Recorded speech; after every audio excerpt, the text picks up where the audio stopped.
ইঞ্জিনিয়ারদের এমন পরিস্থিতি এমন অবহেলা করেছে যে আমরা এই ৬টা দাবি একদমই যৌক্তিকযুক্ত, যেগুলো ছাড়া আমরা আসলে পরবর্তী প্রজন্ম বা পরবর্তী যে পড়াশোনা, আমাদের জব সেক্টর, এগুলো আসলে সম্ভব না। আজকে আমাদের যে সমাবেশটা ছিল এটা তো এখন অফ হয়ে গেছে।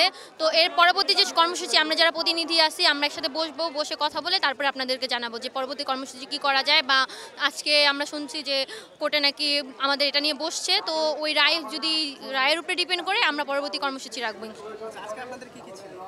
আজকে আমাদের সমাবেশ ছিল আমাদের যে ৬ দফা নিয়ে। ওই ৬ দফা নিয়ে আমরা বিগত কয়েকদিন যাবত আপনারা দেখতে পাচ্ছেন যে ৭ রাস্তা অবরোধ করেছিলাম, তারপরে মশাল মিছিল ছিল, কাফন মিছিল ছিল, রেল অবরোধ করার কথা ছিল, বাট রেল অবরোধ না করে আমাদেরকে বলা হয়েছে তোমরা রেল অবরোধ করো না, আমাদের সাথে বসো, আমরা মিটিং করি, মিটিং করে তোমাদের কি দাবি আমরা শুনি, আমরা ওই হিসাবে রায় দেবো। বাট আমাদের যে মিটিং করা হয়েছে আমরা ওইটাতে সন্তুষ্ট না, ওই একটা নাটকীয় মিটিং ছিল।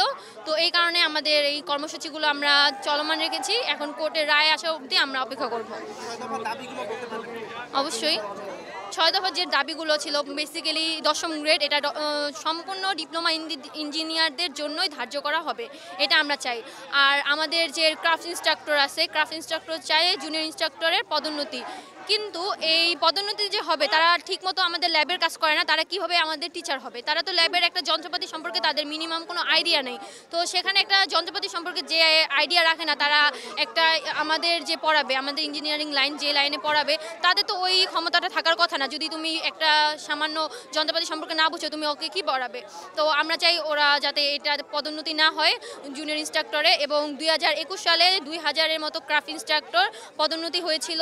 তো আমরা চাই এই যে ২০২১ সালে যে সার্কুলার হয়েছে এবং যারা নিয়োগপ্রাপ্ত হয়েছে, নিয়োগ বিধিটা বাতিল করতে। কারণ আপনারা জানেন হয়তো বা যে খুব অল্প সময় ১০ দিনের মধ্যে এই নিয়োগ বিধিটা সম্পূর্ণ করা হয়েছে। বাংলাদেশে এমন কোনো প্রেক্ষাপট নেই যেখানে সরকারি একটা সেক্টরে ১০ দিনের মধ্যে কোনো নিয়োগ বিধি হয়েছে। সর্বোচ্চ ৬ মাস থেকে ১ বছর টাইম মিনিমাম লাগে, সেখানে 10 দিনে কীভাবে হয়? অবশ্যই এটা ফ্যাসিস্ট যে সরকার ছিল তারা এই অনৈতিকভাবে এই সার্কুলারটা দিয়েছে এবং অনৈতিকভাবেই এই ১০ দিনের মধ্যে এই ২০০০ ক্রাফটদেরকে নিয়োগ দিয়েছে।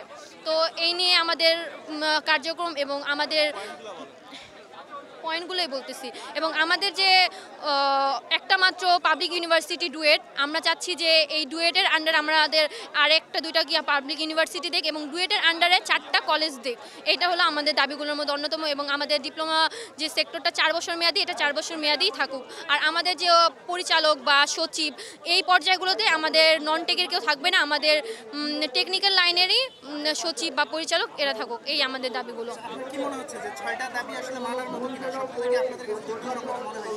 আমাদের আসলে ডিপ্লোমা ইঞ্জিনিয়ারদের এমন পরিস্থিতি এমন অবহেলা করেছে যে আমরা এই ৬টা দাবি একদমই যৌক্তিকযুক্ত, যেগুলো ছাড়া আমরা আসলে পরবর্তী প্রজন্ম বা পরবর্তী যে পড়াশোনা, আমাদের জব সেক্টর, এগুলো আসলে সম্ভব না।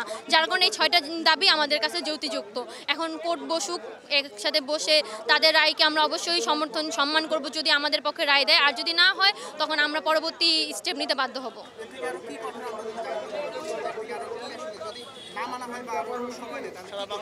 সেটা তো এখন স্পেসিফিকভাবে বলা যাচ্ছে না, সেটা আমরা মনে করেন যে সবাই বসবো এবং সারা বাংলাদেশে সরকারি পলিটেকনিকই 49টা আছে, আর বেসরকারি পলিটেকনিক তো অগণিত।